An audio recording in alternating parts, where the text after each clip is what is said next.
in a coalition in a European Parliament with more than 700 members is not easy, not even for a Belgian.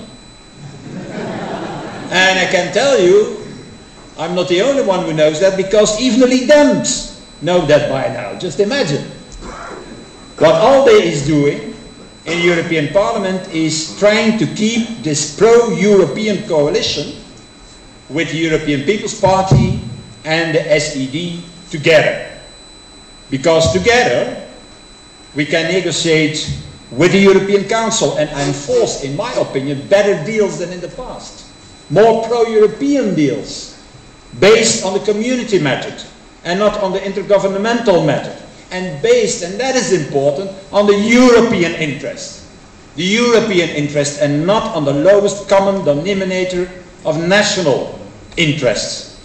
And we have done that. We have done that with the External Action Service, the European Diplomatic Service, as you know, where we had a fight lasting several months with the Commission, with Ashton and with the Council in order to have an instrument fit for purpose in the European interest. And since yesterday, I can tell you, we finally have an agreement on this. And it is of great importance because it is the External Action Service that is going to provide Europe, finally I should say, with a foreign policy. Because diplomats, my dear friends, will have to ask to the High Representative what the position of the Union is on almost every topic concerning external policy. And we can't say, oh, we have no position. No, we have to agree on one. I was there in the European Council as Prime Minister in 2002 under the Spanish presidency when we discussed about the invasion, the American invasion in Iraq. The discussion in the European Council at that moment was a discussion of 1 minute and 30 seconds. An intervention of the French president, in French naturally, saying, oh, on ne va pas discuter de ça, on n'est pas d'accord, pas question. Et puis, la réplique de Tony Blair, in English naturally, saying, no, I agree totally with Jacques.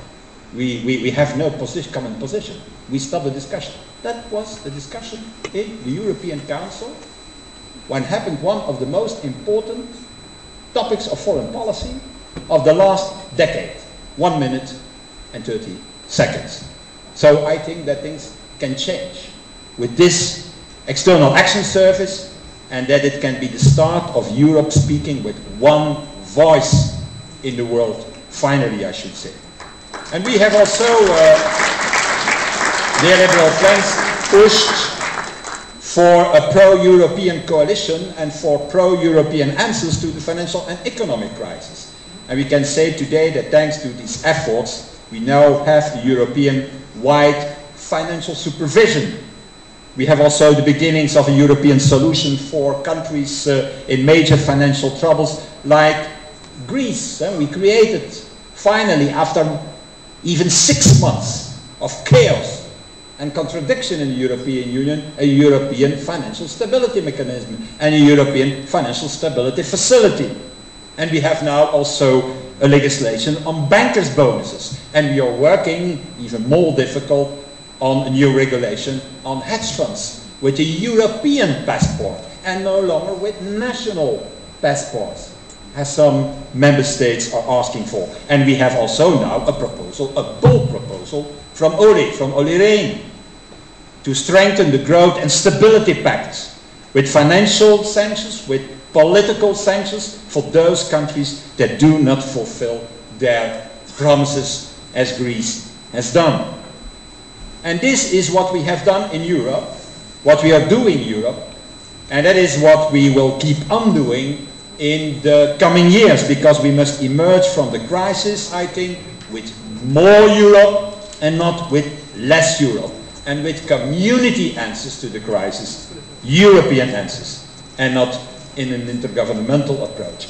And I think it is that what our citizens want, and that is what we will keep on fighting for with the alliance, with the group in the European Parliament in the coming years.